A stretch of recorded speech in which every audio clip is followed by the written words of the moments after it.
Happy Friday, everybody. Good to see everyone. Thanks for jumping on today. Appreciate everyone. We got an awesome guest speaker today. I'm really excited to introduce you guys to. I see a few offices are on today. I see Indianapolis is on today. I see some Jersey boys. I see some Nash Vegas on the call today. So excited to introduce you guys to Brittany. So before we do that, let's see, Gene, I see you, buddy. I see a couple new faces in our office this week that are in training. You know the drill. You know the drill. Our goal is to get to 1,000 subscribers. So take out your cell phone. Go to YouTube. I see you guys in Indianapolis. I see you, Griff. I see you guys. I'm waiting for you guys to participate. I see you. There's a cell phone. Yep, I know you know what that is. Go to YouTube and type in KLear channel. You're gonna see my face. Come on, I'm waiting. Yeah, I see a few people do it. Yeah, and please push subscribe. Our goal is to get to 1,000 subscribers. We're over 900 at the moment, and these are all organic subscribers because I do this every time we get people on a call. So or and when I'm at conferences. So, but anyway, so jumping into it. So obviously, welcome to KLear Channel. We are going to post this on YouTube later today. Please share it with friends or family. I've had a lot of great feedback about it, starting in about 2 years ago in the just after the pandemic. So today, Brittany Doria. Hi, Brittany. Hi, how are you guys? Good. I'm going to pin our videos here so we can so everyone can see us. So Brittany, tell us a little bit about you. So, you know, I know a lot about your background, but if you had, so first of all, before we jump in, one word, tell me, describe yourself in one word and why. What are you made of? Who's Brittany in one word? That's a really tough question. I would say in one word, headstrong. Headstrong would definitely be the word that I go with. Why? Is just because I'm kind of like a dog with a bone. Like when I set my mind on something, like I'm gonna be very determined to do it. So when it comes to headstrong for like my people, for my business, for myself, I just think I really kind of never ask like necessarily like why not. I'm always going to go through the motions and go 120% into something if I'm committing to doing it. So definitely kind of stubborn. Can be good and bad. Love it. Well, listen, you got to be somewhat stubborn and bullish in life if you want to accomplish things, right? So tell us about your younger years. Tell us about just kind of before you got into the workforce. I know you studied a little bit of hospitality. Yeah. University of Cincinnati's in your background. So tell us a little bit about growing up and in your college years. Cool, sure. So I grew up in Cincinnati, Ohio. I'm from Cincinnati, Ohio, born and raised, went to college at UC, just kind of like you said, University of Cincinnati. And I grew up with really strong family like ties and values. So I have a really large family. I have a big Italian family. I have a full sister. I always call it our Brady Bunch family because I have 3 stepsisters, a half brother. And really it's just like people were always around. I have a bunch of aunts, uncles, cousins that I'm super, super close with, like cousins that are like brothers and sisters to me. So I always grew up in a dynamic where, you know, it was very loud. There's a lot of people around all of the time, and there's like a certain level of chaos that I feel comfortable in. So when I was like going through like high school and things like that, I played some sports. Some people wouldn't call cheerleading a sport, but I beg to differ. So I was going to say I cheered competitively. I cheered for like football, basketball. And then I also played softball for a while. I cheered very competitively towards like my later years. So I was going to say that is definitely like a year-round commitment. So I stopped playing softball and, you know, went really like head first into that. Our team, we went to nationals 2 years in a row, which was really cool. I love that camaraderie and just, you know, competing for something like a title to be the best is definitely something that's always kind of been in me. Prior to getting into like professional workforce, I worked with all like hospitality management since before I can remember. So I've like always done restaurant industry. I've always done things along the like serving side, hostessing, anytime that I can get involved with people. Before I was actually like legal age to work, I taught like tumbling and gymnastics for my cheer coach. So I did that, like I did toddler classes. But yeah, I've always been really like active, always been very, very busy. With getting into school, that was no change. So I was gonna say my mom, she pushed me, of course, to, you know, take full-time classes. And I had, I think on my first semester of college, I had 3 different part-time jobs, which was not because I like necessarily had to, but just because I really liked all my jobs and I didn't want to give one up. Like to me, it was like giving something up. So my mom was like begging me to go down to 2 jobs or 1 job. She was like, come on, you're a full-time student. You need to put your energy into that. But I was just like, why? And she was like, because you know, you're paying to go to school. And I was like, okay, well, am I failing any of my classes? You know, am I getting A's and B's? And she was like, I guess so. So that was the deal. As long as I could maintain my grades at like an A and B level, I was able to keep all my jobs. So it's kind of a funny thing because, but to me, like working was always super fun. So I didn't want to give that up. I feel like from a younger point, coming from a large family and for most of my life, a single mother, my mom would always give us what we needed and what we wanted. Like she would have always found a way to do it, but she was a single parent for a long time on a teacher salary, putting herself back through school. So I think I just had an awareness that my mom would give me the world and she'd find a way to do it, but I didn't want to ask her to. And being in cheer, especially, it's a really expensive sport.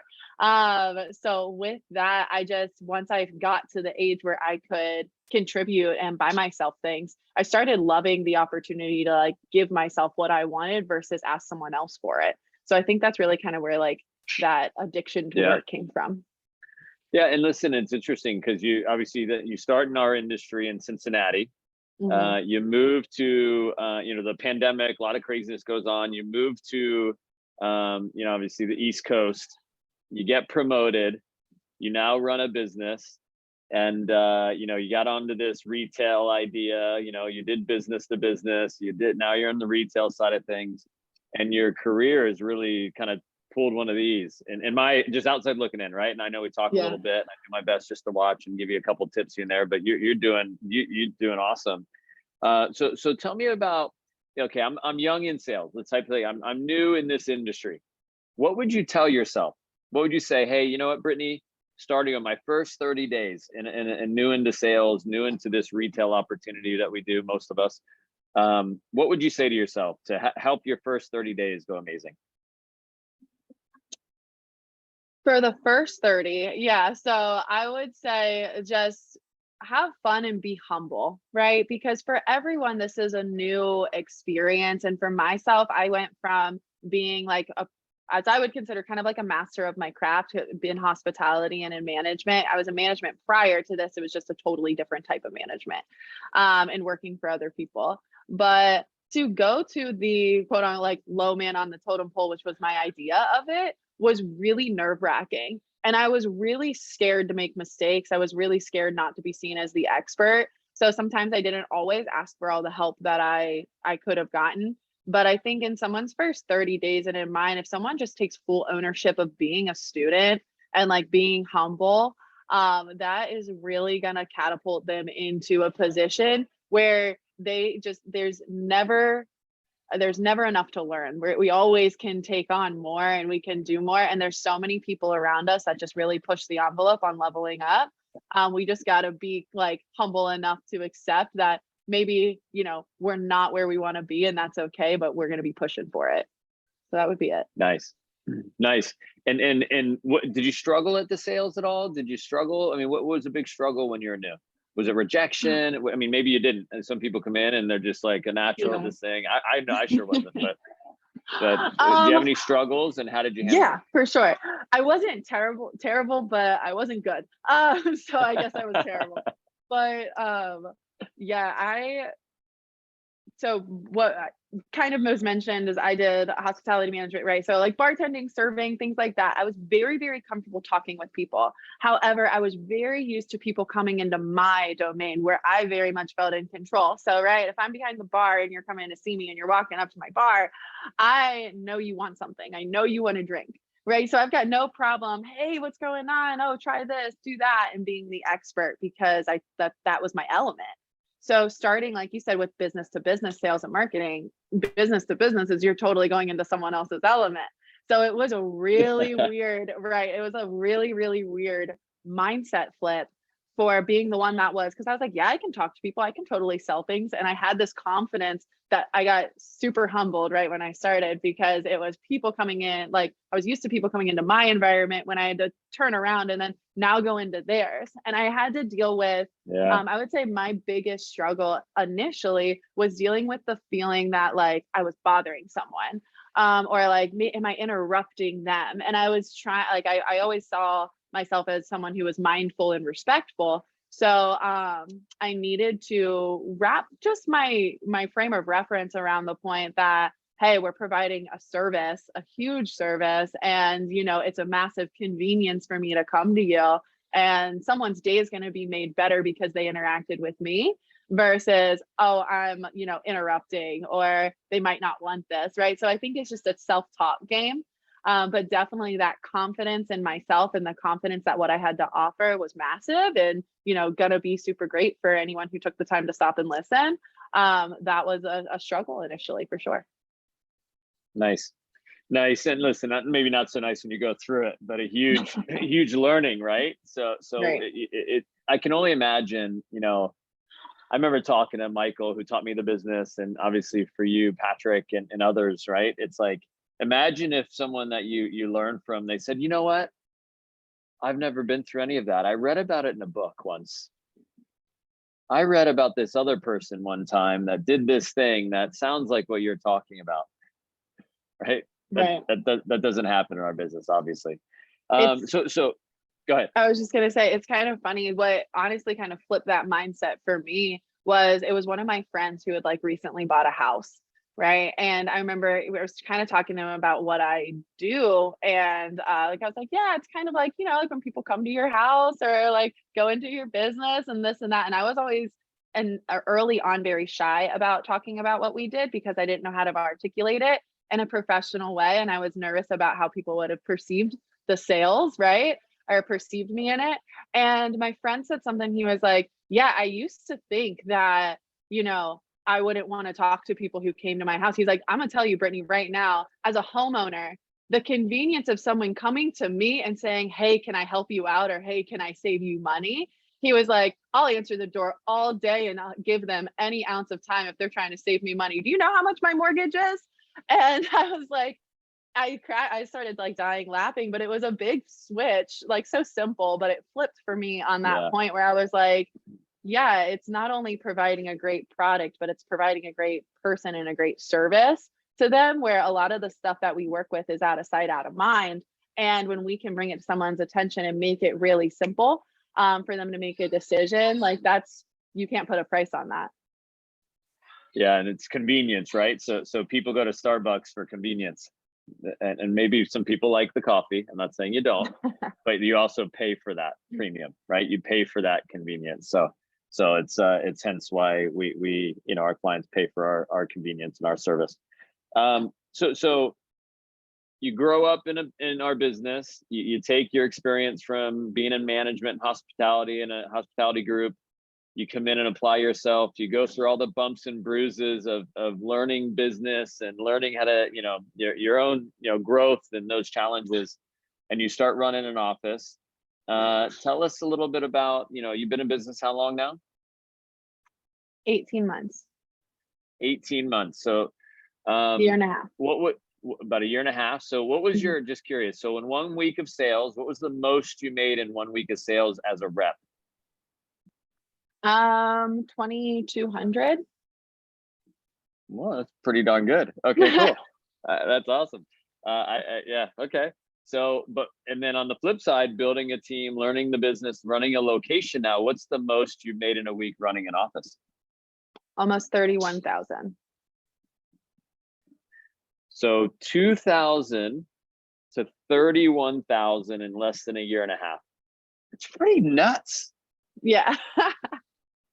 So I remember talking to you in a recent call, and you don't have to share if you don't want to, but I guess there's a moment when you kind of met your mom, you had some goals you want to hit, and obviously you're a big family person. So do you mind sharing Yeah, that story, or of I didn't course, even of prep you course. for it? So, okay, cool. No, and So I think tell I us about know. the story about, I know she said something about, hey, your goals are saving money and your goals of things. So go ahead. Yeah. Sorry guys, that's my business partner, Monet. I'm on Ken's channel. So so I think the story that you're talking about, because I talk to my mom every day, multiple times. So for this, we just recently went on a family vacation, and I have been super excited to like spend some time. Like I said, big family person, like Ken mentioned, I live on the East Coast now. I'm from the Midwest. I'm about 500 miles away from home. A solid 8-hour drive. Most conveniently, I have to get on a plane to go home. So it's a lot more of quality of time with my family than quantity of time right now. But what's been really awesome is like I feel like I've had a lot of things come up in this last year that I've just been able to be really present for. And with my family vacation, so my family, we went on a week-long Florida vacation. For anyone who has a family of 10, that's a long time to get all 10 people and children and everything in one area. So it was pretty cool. I was able It's to. hard. It's hard to do. It's hard to get It's very schedules hard. together. Right. So it was pretty cool that I got to take that time out of work and, really put intentional time into hanging out with my family. And when my mom and I, we stopped and we got a drink on the beach, and we were drinking a little frozen margarita, and it was cool. We were talking, and she was just going through a couple of things with me, and she was just like, I've always known that you were going to be great at what you choose to do. I was always known we're going to be successful. A lot of times though, I see you working really, really hard, and I just, I want to make sure that you're remembering to like have fun, and I want to make sure that you're remembering that it's not all about work. And I was like, oh, totally. So we had a little conversation about that, but we started talking about finances. And it was a very interesting conversation because she was telling me, what like kind of her and my stepdad do, which I had an idea. But we were talking about my other siblings and kind of where they're at and all of my siblings are older than me. I'm the youngest by 5 to 10 years. And we were talking about where they were at. And my mom, she just looked at me and she was like, Britt, she's like, I know you're doing great. I know you've gotten like you're growing. She's like, I really want to help. Or she's like, I really just want to make sure, like, do you think you'll make $100,000 this year? And she kind of asked me about a financial standpoint, and it was a cool conversation because we were only about 7-8 months into the year at that point. And I was able to turn around and like pull up my pay stub and show her. I was like, Mom, that benchmark's kind of already been hit. So we're shooting for higher numbers than that now. And I just like the look on her face, she was just super blown away and like just immediately started crying. So with a scenario like that, like I haven't always been comfortable talking about my finances, so I don't like to like boast about, that. However, I just think it's really cool because what I'm doing with a lot of like the bonuses and the income are things that I've been able to come through in my family in ways in the last 12 months that I never really thought was going to be possible. So like my mom doesn't know this, but this coming year is her 60th birthday. So it's a pretty big birthday You for told me her. about this. I love it. And it's going to be my 30th birthday this coming year, like next year.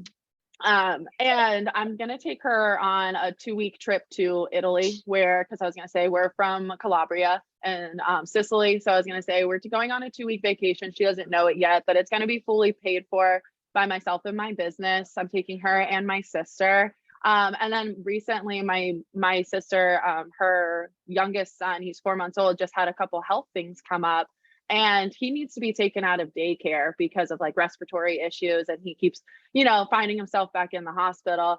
And last night I was actually able to fully like support moving him to having a private nanny at home. And that's something that I'm going to be taking care of through my business. And, she doesn't like my family, they've never asked for that. They definitely are proud people too. So it's not always easy to get them to accept it. But for them to know that I can kind of at the drop of a hat, be there when I need to be there or provide for something that maybe, is important. It's the most rewarding thing I think I could have ever gotten. I couldn't describe like really what that feels like to be able to give to them that way. I love it. Love it. Love it. Love it. And it's so interesting to me, right? So I think about you know, that customer. I don't know if you ever had that customer and going B2B or I know I did when I did door-to-door sales in my 20s. They'd be like, why don't you get a real job? I'm like, and then I would say things like, I'm still looking, you know, just to mess with them. Like, hey, if you find one though for me, just let me know, you know? And then I, you know, keep doing my thing. And then looking back on these like small moments, right? And there's moments in life that that fill you up and fill your heart up, and you realize that, hey, it's a good thing I didn't listen to that person. It's a good thing I believed in myself and I kept moving forward. It's a good thing that I, paid attention to and opened my ears and my eyes to the world, and not listen to my college roommates who said I was stupid and this thing wouldn't work out, kind of thing. It's a good thing we kind of stay the course, right?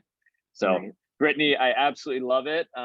In wrapping up, any final thoughts for anyone that wants to accomplish? I mean, such an incredible story. You've been in our industry less than 5 years, obviously a bit of the pandemic world, and that was a tough thing for all of us to go through and to come out of it. I've learned that there's a lot of people that wore masks in the pandemic, and some still do today, right? But when you take off the mask, the question is, who do you become? Do you actually still be the one that's hiding behind a mask in the past, or do you actually become who you truly are? And I think you're a phenomenal example of that. And I'm excited about what you're doing. But any final thoughts for anyone that's going to listen to the channel or listening today? Yeah, thank you, Ken. I guess a couple of final thoughts is, people always ask me like, what changed? Like what changed for you to like close that back door and take things really seriously? And I would say a couple different things. However, one of the biggest things that changed within myself, like as a true leader, I think when I grew from being, an employee to an entrepreneur, was when I started focusing on influence over income, right? And that influence on who I can impact on a daily basis, whether that is the customer, right? Whether that's someone on my team, whether that's someone in my family, I started really just focusing on how I could come through for that individual that I was with and make 100% of that relationship that I was in front of. And that income is the secondary. It's just a byproduct of us, being great influencers. So my final thoughts for anyone who like wants to go far, either in this business or any business, any like personal endeavors that you want to take, is just, if you can simply focus on how you're impacting people and how they feel once after they've met you and after they've had an experience with you, and really just focus on making that relationship as great as you can and coming through for that moment, you'll be really successful with whatever you choose to, put your energy into. But Ken, thank you so much for having me. It's been awesome. My pleasure. My pleasure. Brittany, you rock. Everyone, if you're in a place where you can take your computers or cell phones or whatever off mute, say thank you to Brittany. Happy Friday, everybody. Thank you. See you guys next time. You're welcome. Bye, guys. Thanks. Thank you. Take care, guys.